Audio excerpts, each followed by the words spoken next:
Boa noite, queridos. Na paz do Senhor Jesus, que a graça, que o amor, que as misericórdias do Senhor estejam fluindo em suas vidas, em seus corações, que em tudo vocês possam notar o cuidado e o amor de Deus por cada um de vocês. Mais uma vez o Senhor nos concede a oportunidade de compartilharmos a sua palavra e nós queremos que juntamente conosco você tenha esse momento como um momento dedicado ao Senhor, como um momento de culto ao Senhor, como um momento de reflexão profunda daquilo que o Senhor tem a falar com você e com cada um de nós através da palavra. Então, de antemão, eu quero orar com você.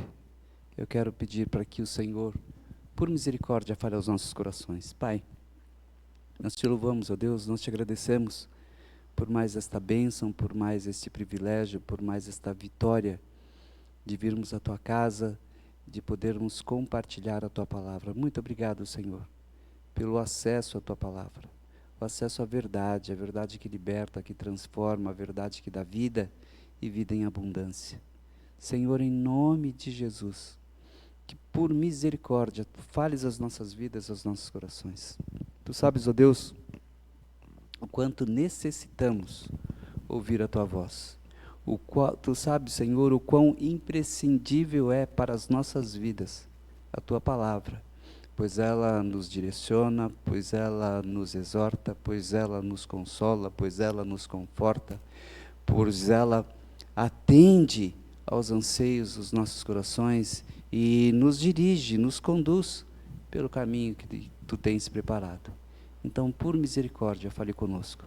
Senhor, eu confesso mais uma vez à tua igreja, aos teus filhos, que eu não tenho nada a falar a eles e que eu dependo da tua misericórdia e que nós dependemos da tua misericórdia. Então, Senhor, por favor, usa minha boca, fale, Senhor, através da minha boca, para que todos nós possamos ouvir a tua voz e que tudo seja para a glória, honra e louvor do teu nome. Agradecidos, nós oramos em nome de Jesus. Amém.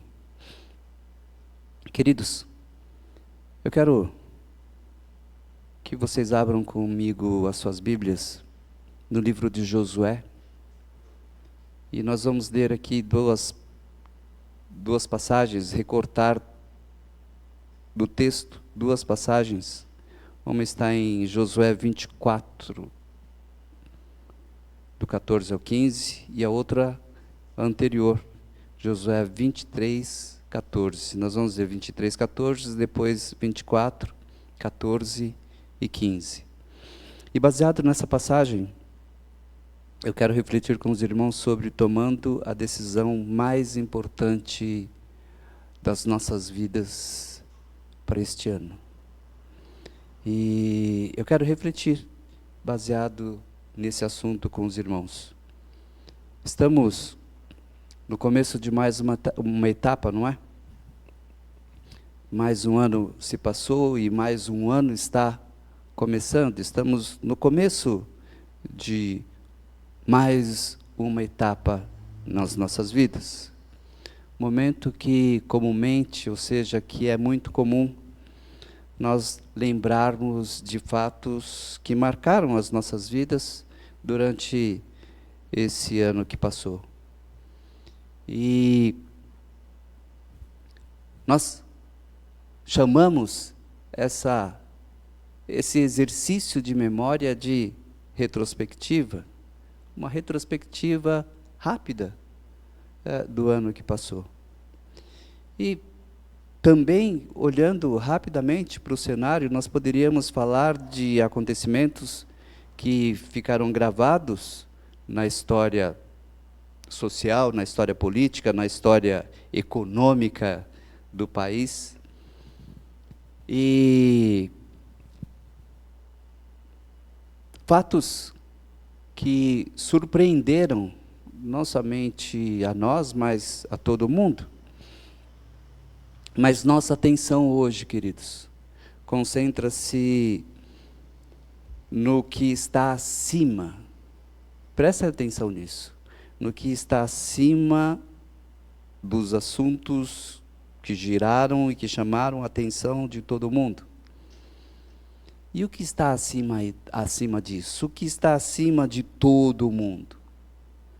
A minha, a sua, a nossa história nesse período que passou.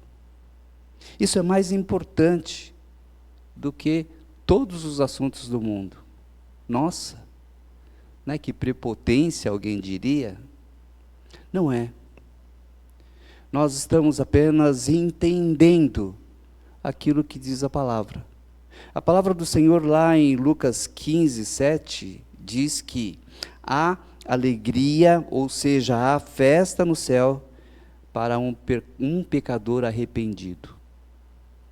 Portanto, a nossa história, a minha, a sua, a nossa história ultrapassa os limites terrenos e promove alegria no céu. Por isso, está acima de tudo que diz respeito a essa terra. Percebem? Percebe o valor que o Senhor deu a cada um de nós, o valor que o Senhor dá a cada um de nós, de nos colocar acima de todos os assuntos importantes do mundo. Nós somos mais importantes para Ele do que todos esses assuntos. Então, o que eu queria refletir com vocês é que, sendo tão importantes para o reino de Deus, para o reino do céu, qual a retrospectiva que fazemos desse período que passou, ou desse ano passado? Quanto influenciamos com as nossas vidas? Quanto influenciamos com as nossas atitudes? Quanto influenciamos com o nosso testemunho as pessoas que estavam à nossa volta? Quanto viram essas pessoas em nós a luz do Senhor? Quantos notaram, ou quanto notaram, que somos agentes de transformação de fato? Em tese, queridos, qualquer reflexão que não avalie, que não analise, que não considere o quanto nos aproximamos do céu através das muitas intervenções divinas em nosso favor durante este ano que passou, é nula. Qualquer reflexão que não observe isso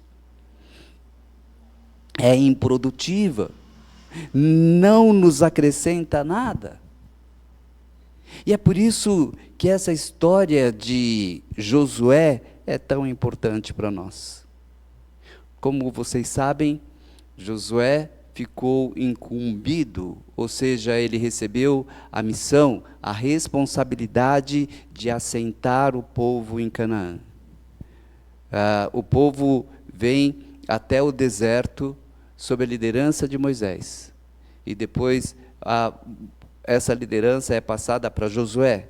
E Josué, então, recebe a tarefa de levar o povo a Canaã e assentar o povo em Canaã. O que é assentar? É colocar distribuir, né, a terra a cada uma das tribos e cada uma das pessoas terem lá o seu quinhão, o seu espaço, a sua terra, para tocarem as suas vidas.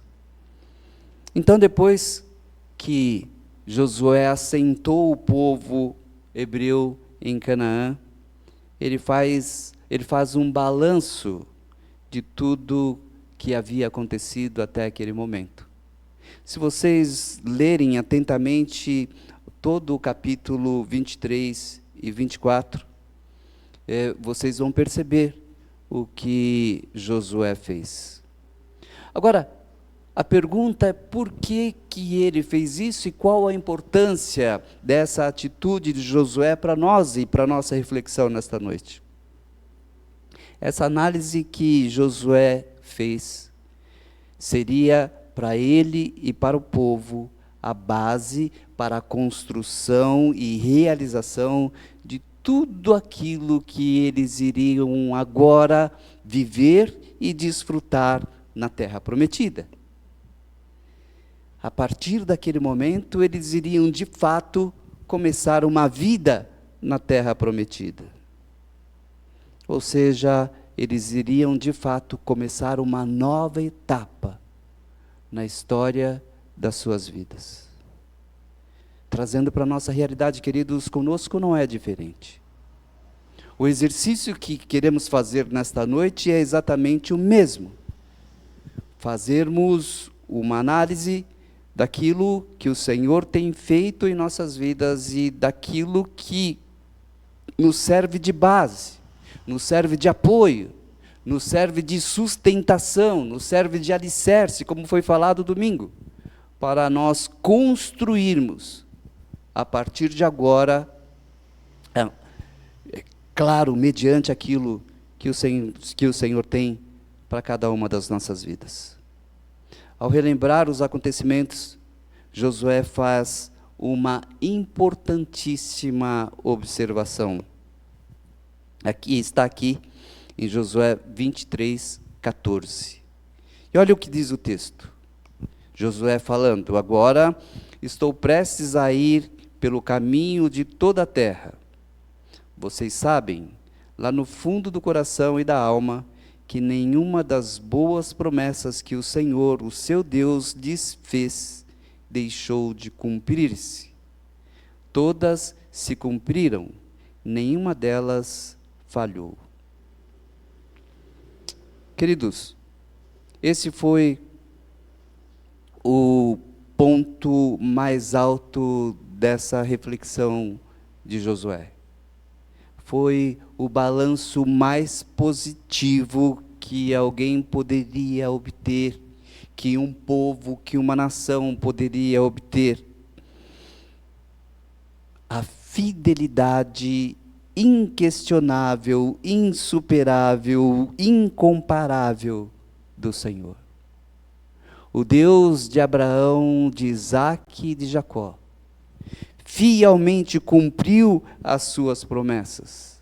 O Deus de Abraão, de Isaque e Jacó, o Deus que não muda, o Deus inabalável, cumpriu tudo aquilo que ele havia prometido a todo este povo.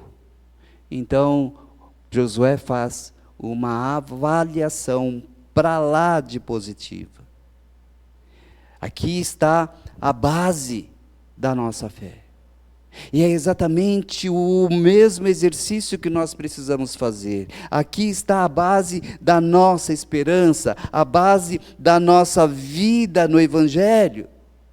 Eis o motivo da nossa perseverança, a fidelidade do nosso Deus. Nós podemos confiar naquilo que Ele diz, nós podemos confiar nas Suas promessas, nós podemos confiar na Sua palavra, porque Ele cumpre.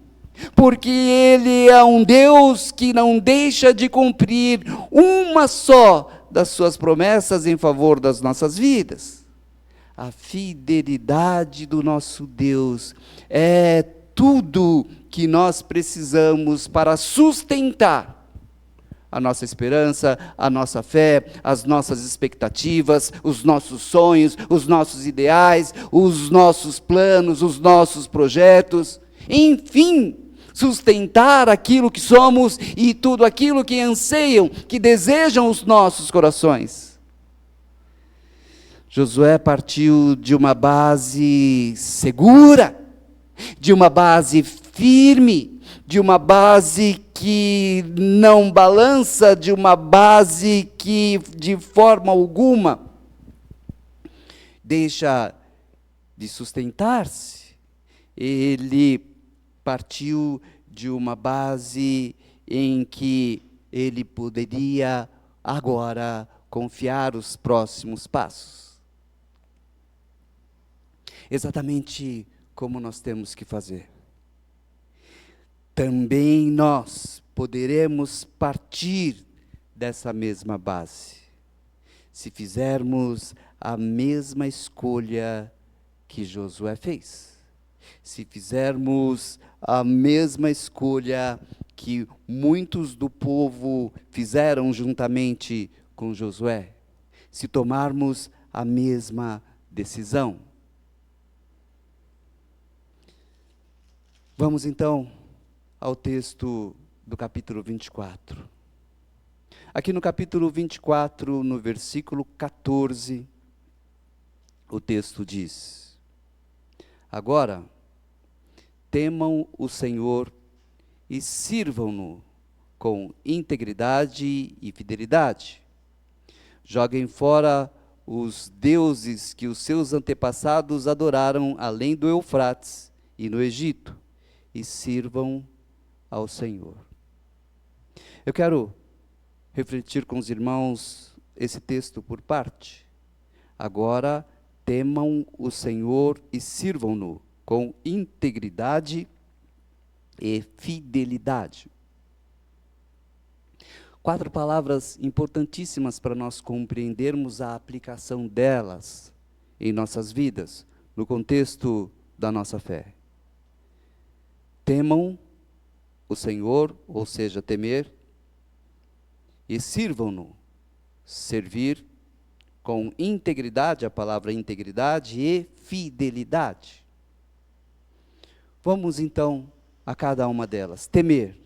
O que significa temer na nossa gramática, no nosso dicionário? Receio de alguma coisa. Dar grande reverência. Isso é temer. Respeito. Ter cuidado. Só esses 4 adjetivos. Receio de. Do que nós devemos recear ou ter receio nessa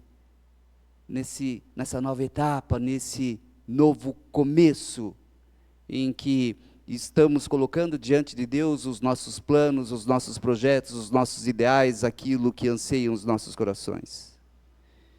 Precisamos ter receio de desagradá-lo, sendo infiéis a Ele, trocando o momento de culto por qualquer uma outra coisa. Quantas vezes fizemos isso nessa etapa que passou? Quantas vezes poderíamos estar na casa do Senhor, adorando ao Senhor, considerando aquilo que significa ir à casa do Senhor? Outro dia nós falamos a respeito disso. Ir à casa do Senhor significa você ir para a ascensão espiritual, significa você ir para o crescimento espiritual. Esse é o significado de ir à casa do Senhor. E como peregrinos nessa terra, quando vamos à casa do Senhor, fazemos uma peregrinação para o crescimento, fazemos uma peregrinação para o desenvolvimento, fazemos uma peregrinação para o aperfeiçoamento, fazemos uma peregrinação para crescer diante do Senhor. Mas o que é interessante, como nós falamos nesse contexto, quando chegamos à casa do Senhor, deixamos de ser peregrinos. Estamos na nossa própria casa, estamos na casa do nosso Pai. Será que, de fato, nós consideramos isso quando deixamos de ir à casa do Senhor por qualquer outro motivo?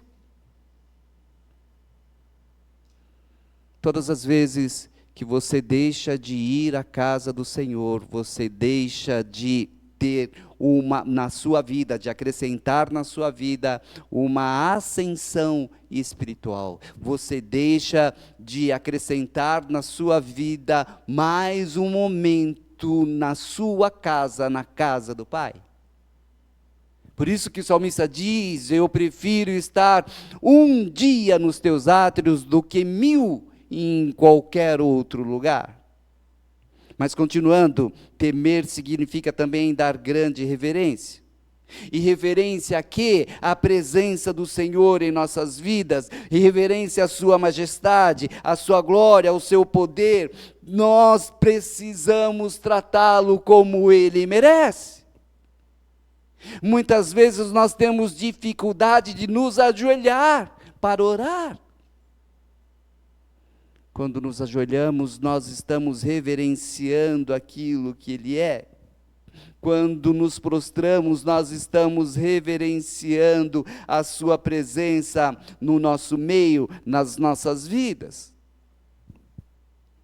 E muitas vezes nós não o reverenciamos como Deus, como Senhor.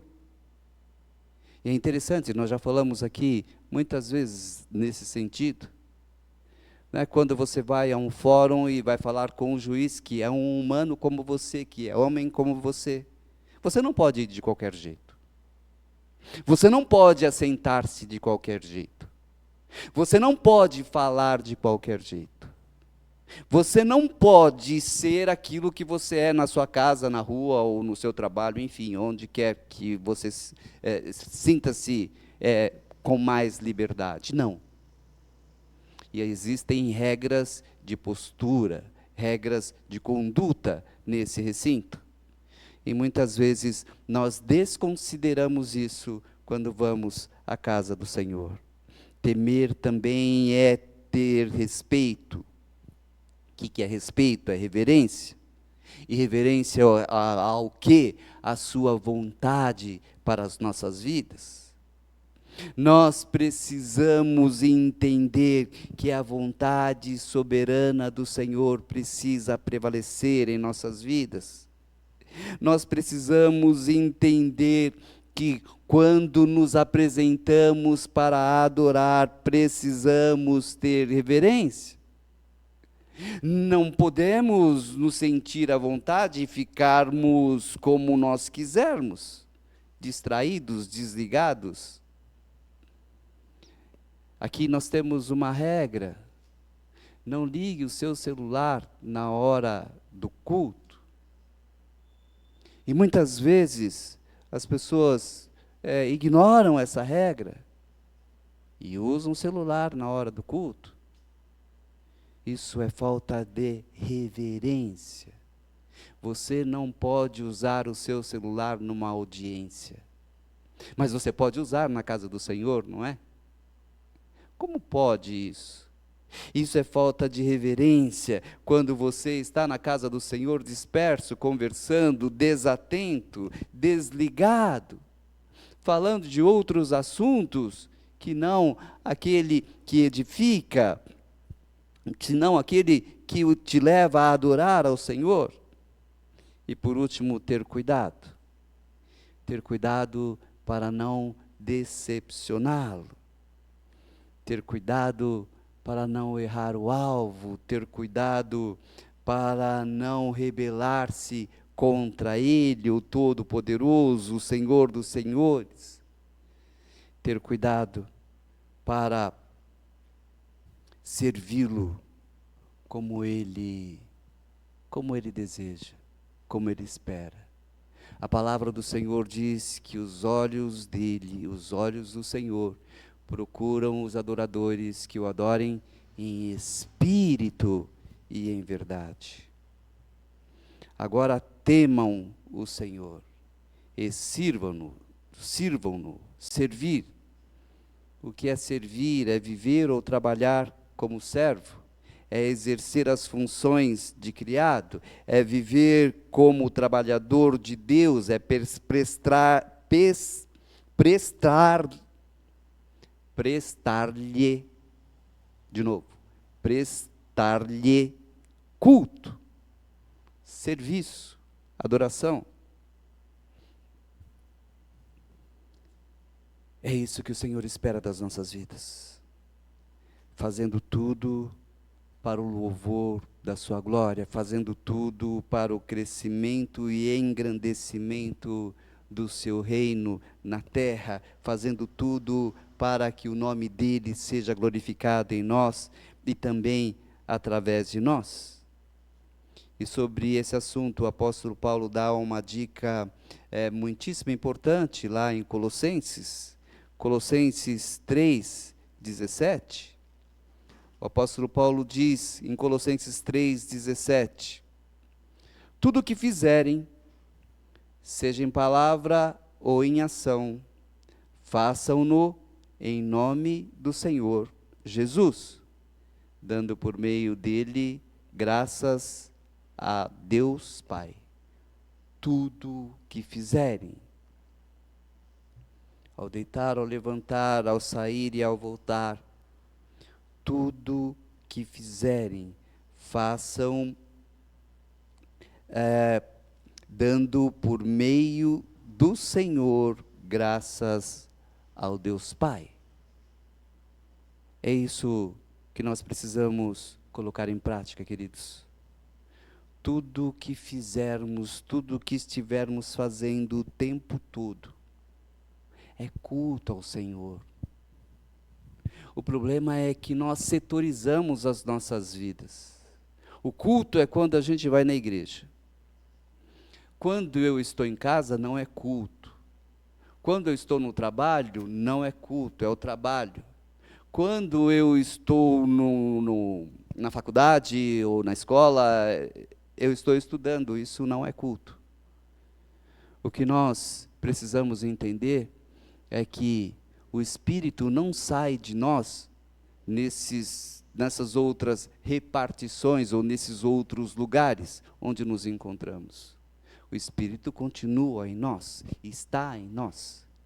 E o nome do Senhor precisa ser glorificado lá onde estivermos, seja em casa, seja no trabalho, seja na rua, seja no campo de futebol, aonde quer que nós estivermos. O nome do Senhor precisa ser glorificado em nós e através de nós. As nossas vidas precisam o tempo todo ser um culto ao Senhor, através daquilo que fazemos. Por isso, tudo o que fazemos, que seja para a glória do Senhor, dando por meio de Jesus Cristo, graças a Deus Pai, como diz a palavra aqui em Colossenses. Agora temam o Senhor e sirvam-no com integridade. Integridade é inteireza, é retidão, é imparcialidade, é pureza. Ou seja, o Senhor espera que nós o sirvamos por inteiro, sem nos desviarmos da sua presença, sem pender para um lado ou para outro. O Senhor espera que o sirvamos sem interesse. O Senhor espera que nós o sirvamos de maneira integral. Ou seja, integridade é aquilo que é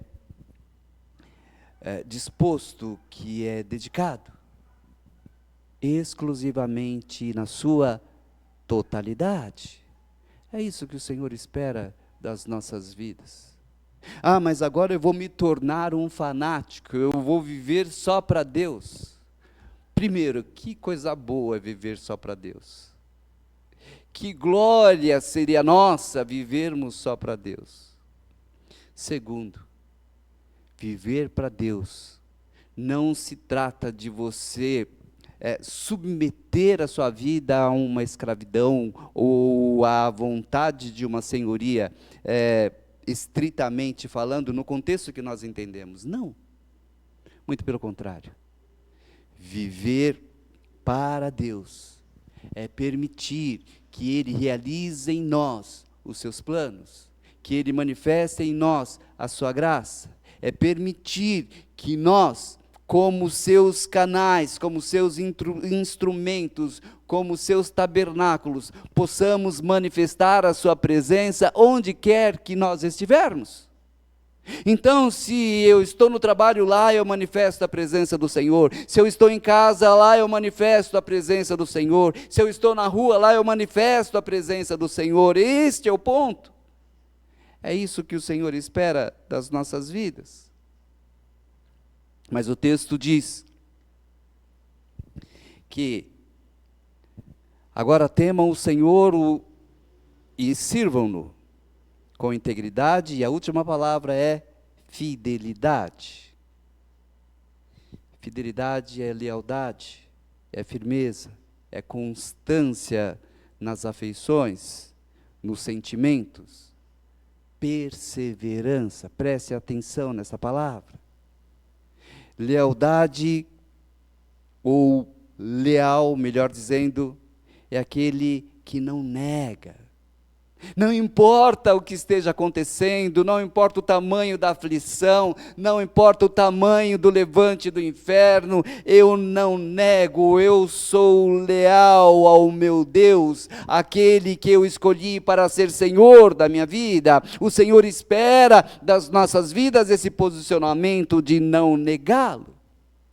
E como negamos o Senhor? Através das nossas atitudes, através do mau testemunho. Leal é aquele que não nega. Leal é aquele que é firme. Também é, a respeito da fidelidade, né? Lealdade, firmeza e constância. O Senhor espera de nós firmeza. E quem é firme? Firme é aquele que não cede às pressões. Eu fico bastante impactado quando eu ouço dos irmãos que, eu não fui na igreja por causa da festinha de aniversário da minha sobrinha, do meu não sei quem.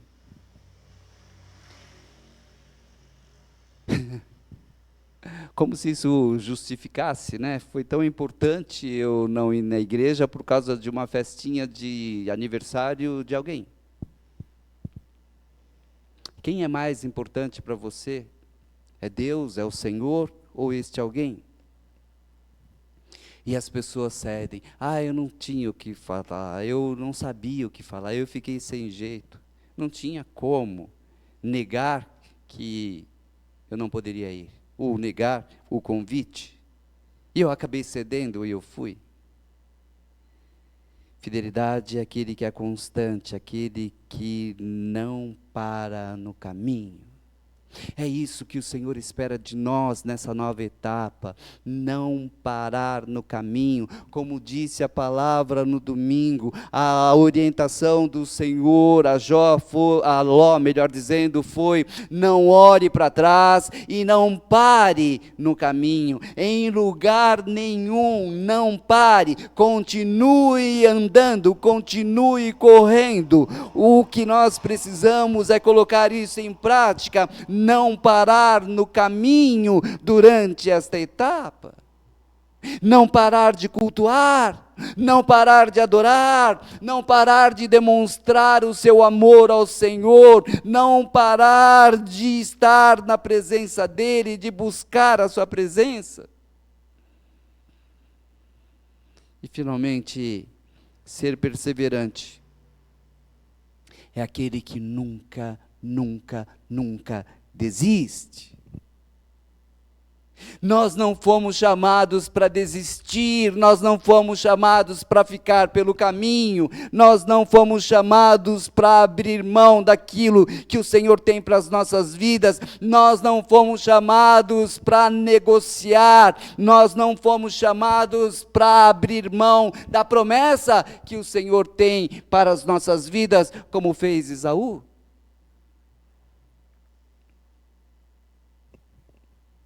Nós não fomos chamados para isso. A palavra do Senhor em Hebreus 10:39 diz: nós, porém, não somos dos que retrocedem e são destruídos, mas dos que creem e são salvos. Nós precisamos continuar sendo perseverantes.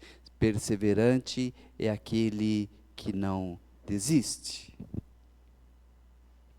A palavra do Senhor em Mateus 24:13 diz: mas aquele que perseverar até o fim será salvo. Esta é a palavra de Jesus, foi Jesus quem disse isto.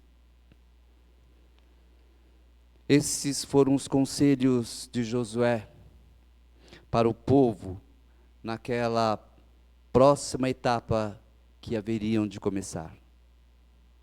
Queridos, esses são os conselhos do Senhor, não meu, é da palavra.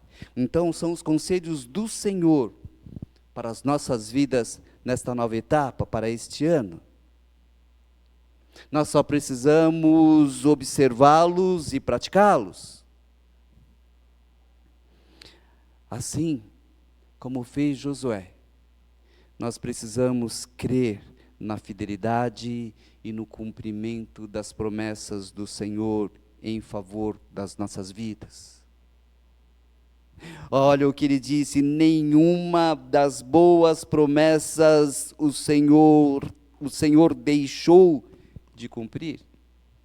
Ele não vai deixar você na mão, Ele não vai deixar de cumprir aquilo que Ele prometeu. Ele é fiel, a sua palavra diz que Ele é fiel, a sua palavra também diz que tudo vai passar, mas a sua palavra, ou seja, as suas promessas não passarão.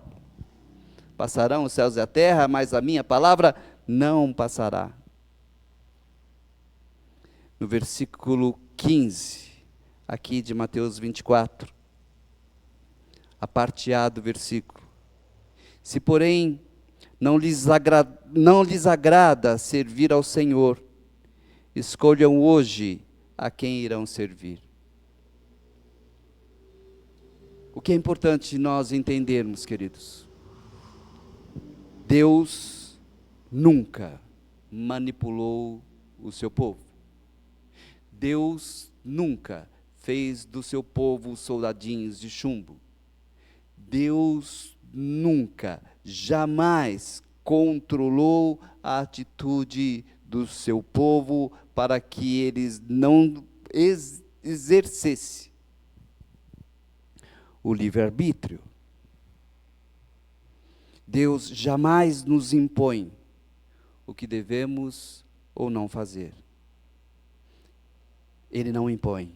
Ele sempre aceita e respeita. Olha que interessante. Deus, o Deus do universo, o Criador dos céus e da terra, o Senhor dos senhores, é esse Deus do qual eu estou falando. É esse Deus que aceita e respeita a nossa decisão. Seja para o bem, ou seja para o mal, seja positiva ou seja negativa. Nós é quem decidimos o que vamos viver. Nós é quem decidimos o que vamos fazer de nós mesmos. Percebe? Nesse contexto, nós, como diriam os mais antigos, nós somos donos do nosso nariz. Nós é quem decidimos o rumo que vamos dar à nossa trajetória. Nós é quem escolhemos entre o sucesso e o fracasso. Nós é quem escolhemos entre a vida e a morte. Nós é quem escolhemos entre a bênção e a maldição. Nós é quem escolhemos entre o céu e o inferno. Ele deu a sua vida por nós. Como diz lá João 3,16, não é? Porque o Senhor tanto amou o mundo que deu o seu único Filho, o Filho unigênito, para que todo aquele que nele crer não pereça, mas tenha a vida eterna. Ele já fez a parte dele. É nós quem precisamos fazer a nossa. Concluindo, queridos, a parte B do versículo 15 do capítulo 24. O texto diz, Josué dizendo, vamos ler o versículo inteiro. Se, porém, não lhes agrada servir ao Senhor, escolham hoje a quem irão servir, entre os deuses dos seus antepassados. Mas eu e a minha casa, ou seja, eu e a minha família, é o texto, não é? Serviremos ao Senhor. Mas eu e a minha família serviremos ao Senhor. Como Josué, com toda certeza, queridos, nós vamos perceber que o ponto mais alto da nossa reflexão do ano que passou foi a fidelidade do nosso Deus para com cada um de nós. Assim como foi o pleno cumprimento de todas as suas promessas que Ele fez a cada uma das nossas vidas. Sabe por quê?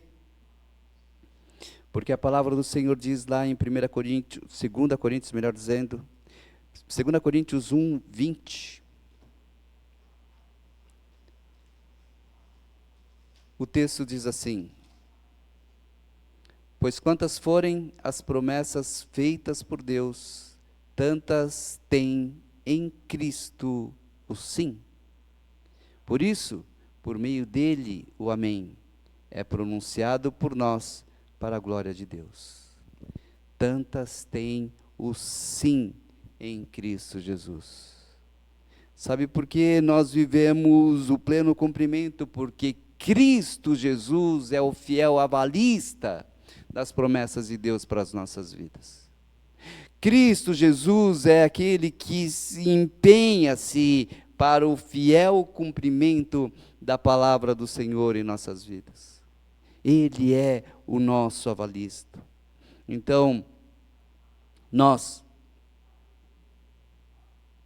poderemos sim servi-lo com integridade. Nós poderemos sim temê-lo, como diz o texto, né? Poderemos temê-lo, poderemos servi-lo com integridade e fidelidade, por tudo aquilo que ele fez e que está fazendo e que certamente fará em favor das nossas vidas nesta nova etapa.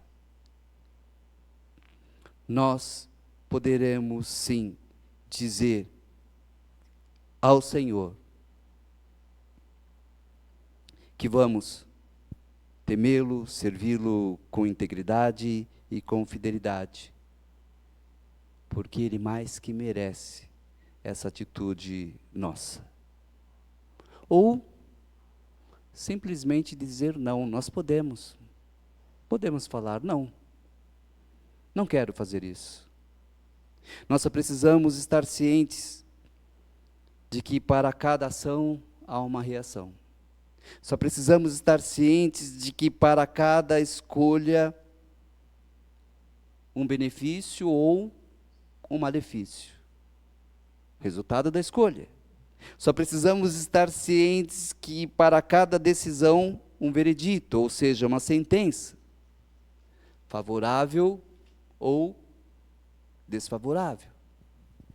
A escolha é nossa. Nós decidimos o nosso futuro. Nós decidimos o ano que vamos viver. Só observarmos a palavra. Assim como com Josué, nós podemos optar e dizer: eu e a minha família serviremos ao Senhor. Foi essa a opção que ele fez.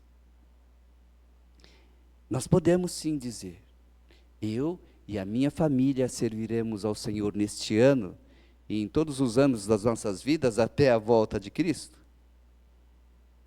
Se escolhemos servi-lo, se escolhemos nos dedicar ao Senhor, então é hora de nos prepararmos para vivermos um ano de bênçãos, um ano de vitórias, um ano de realizações, um ano em que o nome do Senhor será glorificado em nós e também através de nós. Pois Ele diz na sua palavra: eu sou o mesmo. O autor de Hebreus diz a respeito de Jesus que Ele é o mesmo ontem, hoje e para sempre. Assim como o Senhor cumpriu na vida do seu povo lá em Canaã, o Senhor cumprirá nas nossas vidas aqui na igreja de Cristo. Porque Ele é o mesmo e porque Ele não muda, Ele é o mesmo sempre, ontem, hoje e para sempre. Tudo é uma questão do quanto cremos, tudo é uma questão daquilo que nós escolhemos, daquilo que nós decidimos para as nossas vidas. Finalizando, queridos, só há uma forma segura, firme, uma forma indubitável de que você viverá um ano excelente e vitorioso, se você fizer a opção de servir ao Senhor como a sua palavra nos orientou, temendo, servindo com integridade e fidelidade. Se fizermos assim, certamente o Senhor cumprirá todas as suas boas promessas que Ele tem para as nossas vidas. E é isso que nós esperamos nessa nova etapa, e é isso que nós esperamos para este novo ano, em nome do Senhor Jesus. Amém? Eu quero orar com você. Pai, muito obrigado por esse momento, muito obrigado pela oportunidade de mais uma vez podermos compartilhar a Tua palavra nesse lugar, que a Tua palavra que é viva e eficaz, encontre nos corações dos Teus filhos espaço, guarida, que a Tua palavra que é viva e eficaz continue repercutindo, ecoando nas mentes e nos corações dos Teus filhos. Muito obrigado, Senhor, por esta bênção, muito obrigado, Senhor, por esta vitória, muito obrigado, Deus, por esta oportunidade de compartilharmos a Tua palavra neste lugar. Que o Teu Santo Espírito continue falando às mentes, aos corações, de maneira que seja compreensível, Senhor, a cada um dos Teus filhos, a cada um de nós, para a glória do Teu nome. Visita, Senhor, a Tua igreja, com a bênção da paz, com a bênção da saúde, com a bênção da plenitude do Teu Santo Espírito, com a bênção da alegria, com a bênção da realização. Pai, que em tudo os Teus filhos sejam plenamente satisfeitos e que de nada tenham falta. Põe a Tua mão sobre os nossos irmãos que estão enfermos, ó Pai. Acolhe-os debaixo da Tua graça. Senhor, Tu és Jeová Rafa, o Deus que cura. Cura os Teus filhos, liberta, Senhor, de toda enfermidade. Aqueles que estão sendo impedidos de virem à Tua casa por estarem enfermos, Senhor, põe a Tua mão para trazê-los, para a glória, honra e louvor do Teu nome. Deus de misericórdia, Deus de bondade e compaixão, em nome do Senhor Jesus, dá-nos o restante de semana abençoado na Tua presença. Continua, Senhor, agindo, conduzindo, continua, Senhor, intervindo, continua manifestando a Tua misericórdia e o Teu poder em nossas vidas e em favor das nossas vidas. Dá-nos o restante de semana abençoado. Pai, que toda a armadilha de Satanás, que todo plano de maligno, que tudo aquilo que vem para nos desestabilizar, tudo aquilo que vem para nos entristecer, tudo aquilo que vem para nos tirar da Tua presença, para nos roubar a atenção, repreende pelo Teu poder e nos estabeleça em vitória, para que, como igreja de Cristo, nós possamos prosseguir caminhando de glória em glória e de vitória em vitória. Abençoa, Senhor, as atividades na Tua casa nesse próximo final de semana. Senhor, dirija e conduza todas as coisas, para que em tudo o Teu nome seja glorificado em nós e também através de nós, como diz a Tua palavra hoje. Fica conosco, porque a Tua presença é o bem maior que possuímos. Fica conosco, em nome do Senhor Jesus.